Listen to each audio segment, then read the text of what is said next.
The Revelation, chapter 18. And after these things I saw another angel come down from heaven, having great power, and the earth was lightened with his glory. And he cried mightily with a strong voice, saying, Babylon the great is fallen, and is become the habitation of devils, and the hold of every foul spirit, and a cage of every unclean and hateful bird. For all nations have drunk of the wine of the wrath of her fornication, and the kings of the earth have committed fornication with her, and the merchants of the earth have waxed rich through the abundance of her delicacies. And I heard another voice from heaven saying, Come out of her, my people, that ye be not partakers of her sins, and that ye receive not her plagues. For her sins have reached unto heaven, and God hath remembered her iniquities. Reward her, even as she rewarded you, and double unto her double according to her works. In the cup which she hath filled, fill to her double. How much she hath glorified herself and lived deliciously, so much torment and sorrow give her. For she saith in her heart, I sit a queen, and am no widow, and shall see no sorrow. Therefore shall her plagues come in one day, death, and mourning, and famine. And she shall be utterly burned with fire, for strong is the Lord God who judgeth her.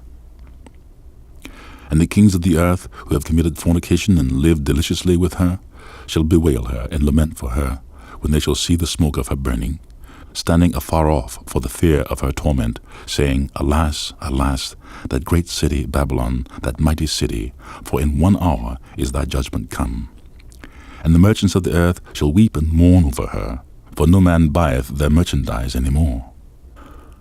The merchandise of gold and silver and precious stones and of pearls and fine linen and purple and silk and scarlet and all tyeine wood and all manner vessels of ivory and all manner vessels of most precious wood and of brass and iron and marble and cinnamon and odors and ointments and frankincense and wine and oil and fine flour and wheat and beasts and sheep and horses and chariots and slaves and souls of men.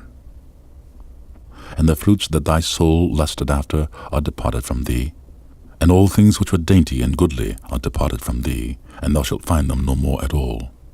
The merchants of these things which were made rich by her shall stand afar off for the fear of her torment, weeping and wailing, and saying, Alas, that great city, that was clothed in fine linen and purple and scarlet, and decked with gold and precious stones and pearls. For in 1 hour so great riches is come to naught. And every shipmaster, and all the company in ships, and sailors, and as many as trade by sea, stood afar off, and cried when they saw the smoke of her burning, saying, What city is like unto this great city? And they cast dust on their heads, and cried, weeping and wailing, saying, Alas, alas, that great city, wherein were made rich all that had ships in the sea, by reason of her costliness, for in 1 hour is she made desolate. Rejoice over her, thou heaven, and ye holy apostles and prophets, for God hath avenged you on her. And a mighty angel took up a stone like a great millstone, and cast it into the sea, saying, Thus with violence shall that great city Babylon be thrown down, and shall be found no more at all. And the voice of harpers and musicians, and of pipers and trumpeters, shall be heard no more at all in thee, and no craftsman, of whatsoever craft he be, shall be found any more in thee, and the sound of a millstone shall be heard no more at all in thee. And the light of a candle shall shine no more at all in thee, and the voice of the bridegroom and of the bride shall be heard no more at all in thee, for thy merchants were the great men of the earth. For by thy sorceries were all nations deceived. And in her were found the blood of prophets and of saints and of all that were slain upon the earth.